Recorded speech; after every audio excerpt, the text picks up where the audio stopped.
and he talked shit about Lee, saying he would have crushed Lee in the competition. Didn't finish the video. F him. Shawn knows that Lee would have crushed him on stage. And of course, Shawn said he was the best under 212. And what is Shawn's beef with Lee? Jealousy? Yeah, I think it is.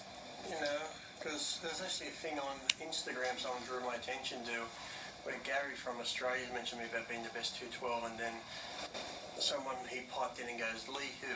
He goes, I remember doing the Olympia stage, and he goes, Lee never placed top 5, or Shawn forgets 97 it was top 5, and then they changed the scoring after the show. So the only reason Shawn would place ahead of me was, Shawn, you know, like you see his face is brown, it's not because he's a black guy, it's because it's the shit from all the fucking arse he's kissed.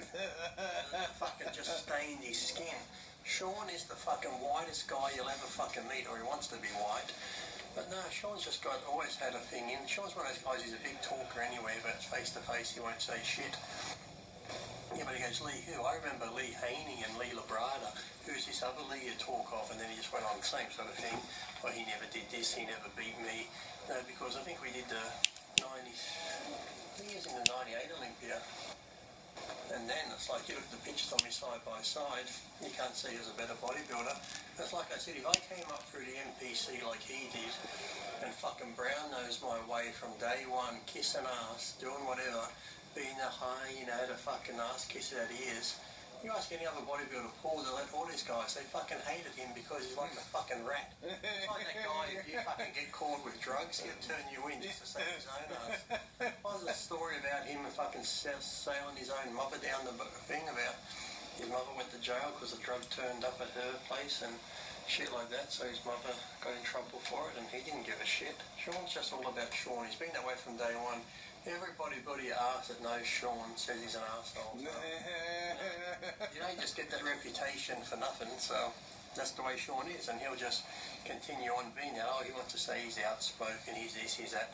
Shawn is another one that's just out for Shawn. So we can talk to you sure he wants about me.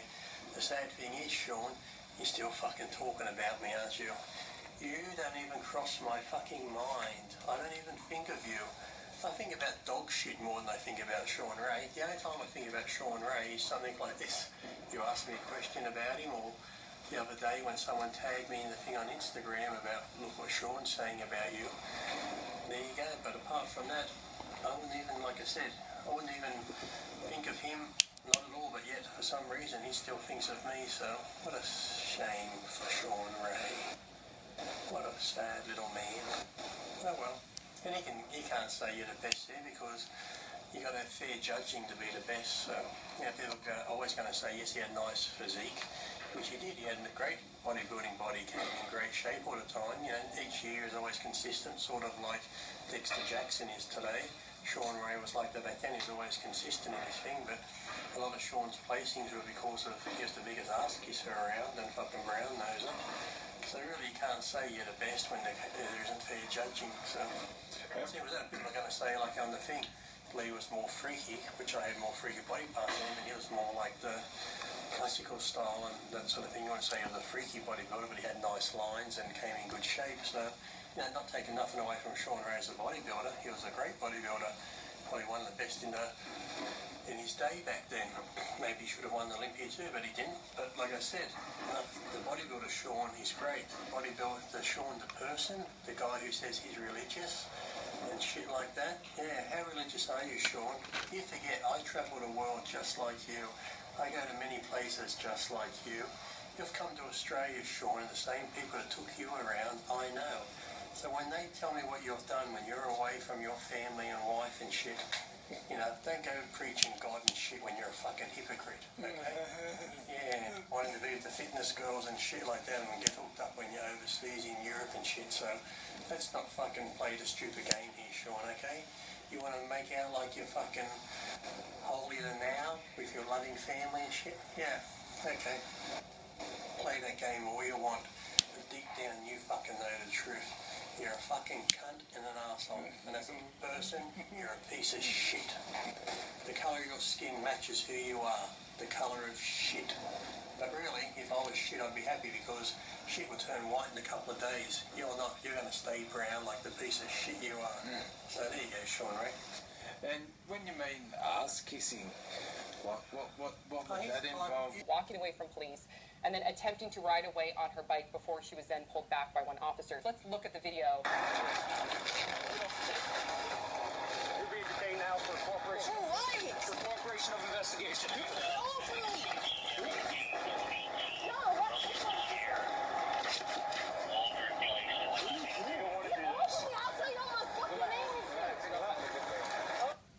Okay, so we have more video, but to provide some context of what happened here. So the girl was involved. A number of eyewitnesses said that she had hit a car. She was riding a bike. Other eyewitnesses said that she was hit by the car. Now, her attorney said that she also was unconscious on the street for 2 minutes. So who knows what kind of head trauma injury she also had. Then she gets up. You know, if she was passed out for 2 minutes, she gets up and she immediately, according to her attorney, wanted to get on that bike and head home to her mom, who lived very closely by to where this incident took place. That's when the police came over and the police wanted to ID her and question her and investigate exactly what happened. And then you saw in that portion of the video when she tried to, escape the police. That's when a confrontation took place. So now let's look. Do you want to jump in before we go into apprehension? Okay. So as often happens in these stories, in the beginning, I feel some degree of sympathy for the cops.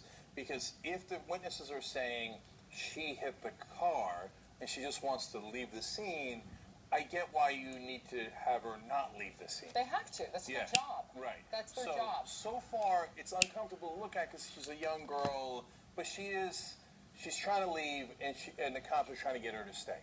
So that's not the issue. Okay. What happens later is the issue. Right. So we have video of the police. Yeah. Mom, get that hard ass shit off! Stop, y'all! Get that shit off of me! Get off! Stop. I like that. Stop. Stop. Get off! Stop. Okay, so we have the video there where you see that she's being handcuffed. She clearly doesn't want to be handcuffed. She's screaming. It's hurting her. Then we have the video here. Let's first read the quote that will correspond with the video. And the quote reads, "The videos show officers repeatedly tell the girl who was handcuffed, 'You are going to get sprayed,' and ordered her to put her feet inside the patrol car. The girl continued to scream until an officer pepper sprayed her through the open car window and another officer closed the door." Let's watch the video and then we can continue the conversation. There's so much to talk about here. Spray if you don't step back. Hang on one for me for now.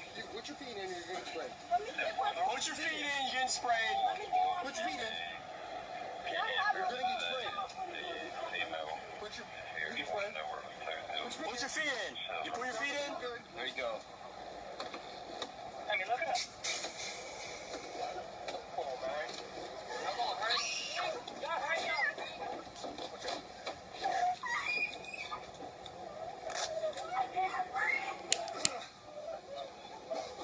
We don't know, according to the police. No, that cop should be You in jail. can't entirely tell in that footage whether or not her feet were in. No, that door was closed. The door was closed after the fact. The door was that closed door was after the closed, fact. and then he reached in and did it. No, the door was closed after. We can watch it No, again. let's watch it again. Let's watch it again. No, that door was closed. Let's watch the ending again.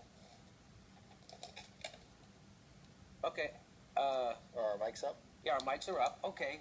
So So at this point, he's threatening to pepper spray her if she doesn't put her feet in so they can close the door. So she does. No, right now she isn't. No, and he doesn't. No. And wait a minute. She's still holding the door. Now, after the fact. So it's very important to... Okay, but at this point, the door is closed. Now the door is closed. She's screaming, "I can't breathe, I can't breathe." She does not get taken to the hospital, although the police claim that she refused medical attention, even after the bicycle incident, and then after that she was sprayed. The police also claim that when they tried to get her parents' information, that she did not want to give her parents' information. Again, this is the side of the police. Now, a reporter did ask the mother what her thoughts were of the incident. I do want to read the mom's quote, and then we can discuss. The mom said, "You don't have a 15-year-old child and put them in handcuffs and shut a door and mace them 4 times. Even the police claim they maced her once. Why was she not transported to the hospital? Why? Also, the team was later charged with disorderly conduct, assault, and possession of marijuana, according to police." I don't think you pepper spray a 15-year-old girl. There was no, because we got to hurry. Why are you doing that? Because you're in a big hurry? You got to chemically assault a 15-year-old kid because you're in a hurry? You couldn't wait 2 more seconds? There was nobody's in threat there. There's nobody in danger of being hurt. We're just going to, so to me, doing that is the equivalent of hitting someone with a billy club in their face, right? So would you just hit someone in the billy, would you hit that girl with a billy club in their face? No, but you would pepper spray her, which is a chemical weapon. And it's horrible if you've ever been maced. I have. It's horrible. And you do feel like you can't breathe, and you do think you're going to die. So why would they do that? There's nothing happening. The situation's taken care of. She's handcuffed. She's in the back of the car, and they still do that to her. I'm sorry, but those guys are animals. Okay, so my take on it is they come into a difficult situation. So they haven't yet assessed who's at fault, but some of the witnesses are saying she ran into the car. Now, if she did run into the car, she's the one who got hurt. She got knocked down.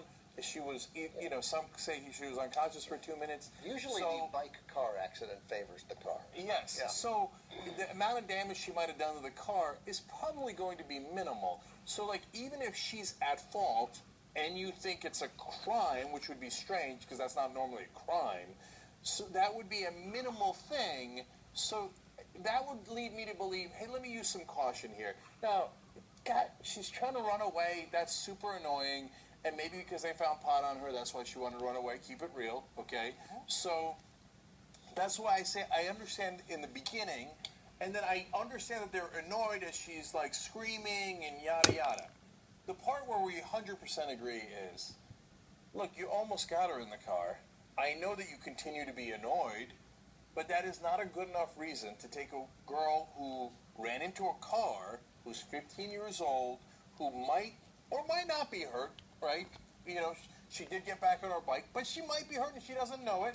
And she's 15 years old. She could have a concussion easily. Yeah. And the thing that scared me the most is she's in that enclosed space of the car with the pepper spray, and now you're having issues about whether you can't rub your eyes. Right. I bet when you were pepper sprayed, you probably rubbed your eyes. Oh, my God. Yeah.